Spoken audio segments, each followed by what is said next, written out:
Today, we are diving into the Los Angeles Clippers' latest gut punch. Star guard Bradley Beal is out for the entire season after fracturing his hip in a freak injury against his old squad, the Phoenix Suns. This isn't just bad news, it's the cherry on top of a career sundae that's been melting faster than ice in a microwave. Beal's heading into surgery next week, with a full recovery expected in 6 to 9 months, but let's be real, by then the Clippers might have relocated to Mars.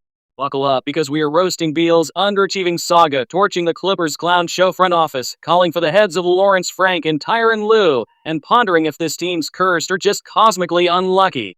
No mercy, all fire. So Bradley Beal, the $250 million mirage who can't stay on the court. Oh, Bradley Beal, where do we even start with this walking participation trophy?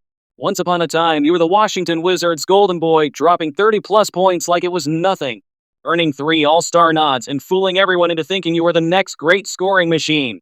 But fast forward to reality, and your career has been a masterclass in all hype, no playoffs.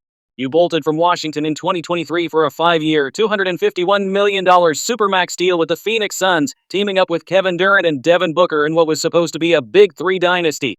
Spoiler, it flopped harder than a fish on dry land.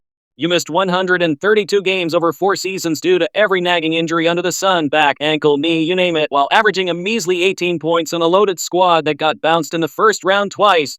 Desperate for a reboot, you signed a bargain bin 2-year, $11 million pact with the Clippers this summer, complete with a player option because apparently even you know your stock's tanked. 6 games in, folks, SIX, and you're averaging career worst 8.2 points and 1.7 assists. Barely cracking 20 minutes a night thanks to that pre-existing knee drama and back soreness. Then boom, a hip fracture against Phoenix, like the basketball god said, "Nah, not today, Brad." It's season-ending surgery for a guy who couldn't even finish what he started in Intuit Dome.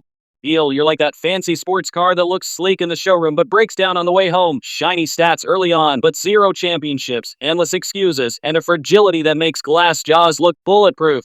Underachiever? Buddy, you've turned potential Hall of Famer into eternal what-if faster than anyone since Tracy M.C. Grady. Heal up, or don't. The league's better off without your fandom contributions. Speaking of disasters, let's talk about the Los Angeles Clippers, the NBA's answer to the Chicago Cubs before their miracle, but without the charm or the eventual payoff.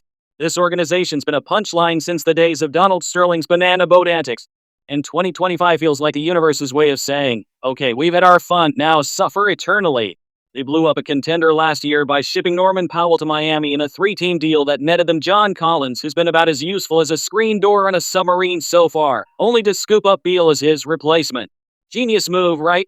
Now they've got Kawhi Leonard sidelined indefinitely with ankle and foot sprains, because of course they do. Kawhi played more playoff games than full seasons at this point, and a 3-7 record that's deader than disco.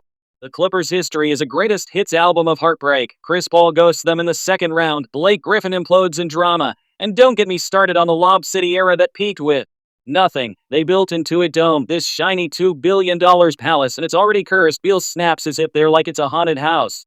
Bad luck. Try organizational incompetence wrapped in about Steve Ballmer's endless billions. You're not contenders, you're a content farm for memes. The only ring this team's chasing is the one on Ballmer's phone from his Microsoft days. Clippers fans deserve better. Hell, even the ghosts of Elgin Baylor deserve better.